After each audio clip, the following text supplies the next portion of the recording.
چرا زبان ما غلط استعمال میشه؟ چرا مثلا غیبت تو را میکنم، مثلا دیدی که من غیبت تو را کردم، من بدگویی تو را کردم، من مثلا سر یک کس رشخند زدم، سر یک کس، چرا علتش چی هست؟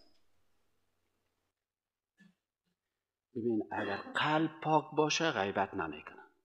زبان میگه من ملامت نیستم، زبان میگه من ترجمان قلب هستم. زبان چی است؟ ترجمان قلب است. دست ترجمان قلب است، چشم ترجمان قلب است، اعضای بدن ترجمان قلب است.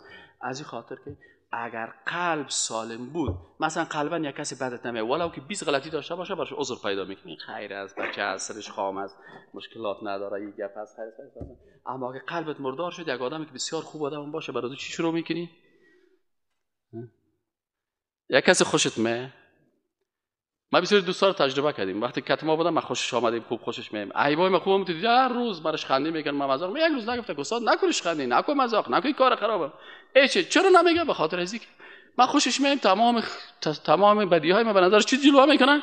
خب آره که یک روز یکی از گپا مختلف شدیم و مثلا منفعت‌های شخصی خراب شد، حالا ما بعدش میام، حالا صاحب تبلیغ من بعدش میام، در سخیدی من بعدش میام، کارای من بعدش میام، فلانی میام، چرا مشکل در کجا پیدا شد؟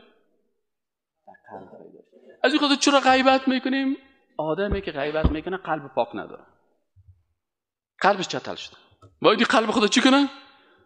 پاک کنه، رشخند میزنه. اگه قلب پاک داشته باشه میگه والله صاحب مرا که خداوند خلق کرده، اگه میل مثل ازی مرا خلق میکرد من چی کردم میتونستم؟ مثلا من میل نابیدار بودم، آره میتونستم نابیداری خدا جور بکنم، من کر میبودم، آیا میتونستم خدا جور بکنم؟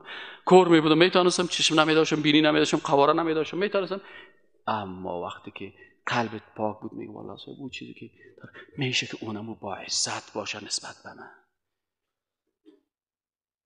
از خاطر هیچ وقت سر زورش خند نمیده.